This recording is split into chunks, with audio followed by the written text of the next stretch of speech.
rasams, and this is one of the varieties, and no South Indian meal is complete without rasam as a side dish. So today I'm going to make ginger rasam. So first let's go through the ingredients. So for making this rasam you need cooked tur dal. Here I took 2 tablespoons of dal, in which I added 1/4 cup of water and pressure cooked till it's nice and soft. It should be literally mashed up. This should be the consistency of the dal. It's nice and smooth. And you need a pinch of hing, 2 teaspoons of oil. For seasoning you need 1/4 teaspoon of mustard seeds, 1/4 teaspoon of cumin seeds, 1 dry red chili whole, or you could use 2 if they are small. And you need half of a cubed tomato and some curry leaves, just few. And you need to make a paste of 1 green chili, 1 small clove of garlic and 1-inch piece of ginger. This gives nice flavor. As we are making ginger rasam, you need to have a lot of ginger over here.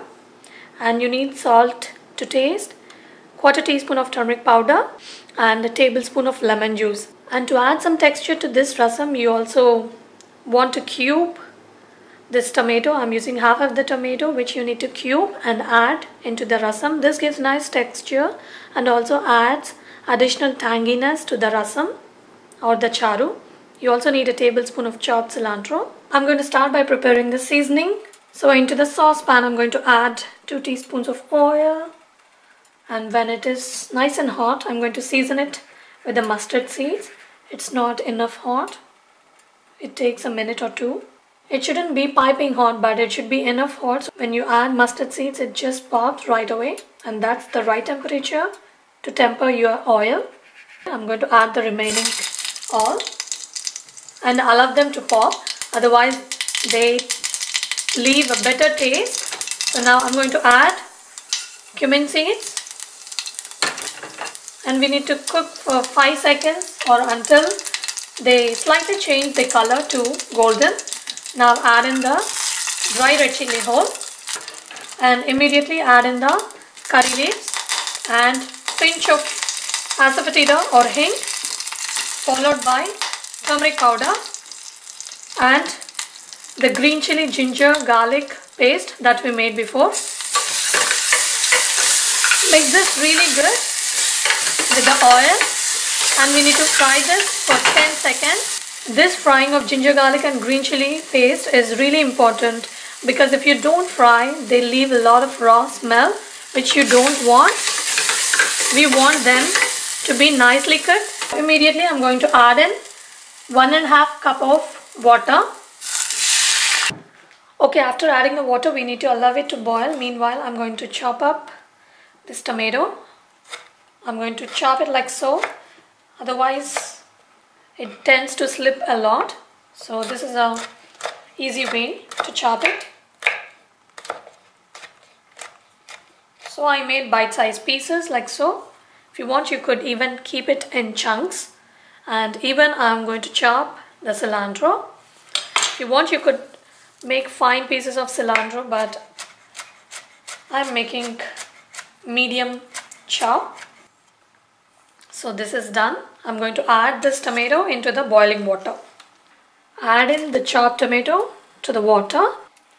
So I'm going to add another 1/2 cup of water just to bring it to the right consistency. So immediately I'm going to add in the cooked dal. Make sure that you mash up the dal really nice and good. And you also season this with enough salt and mix it and boil for 5 minutes on medium heat. And do not stir it or cover it or do anything else.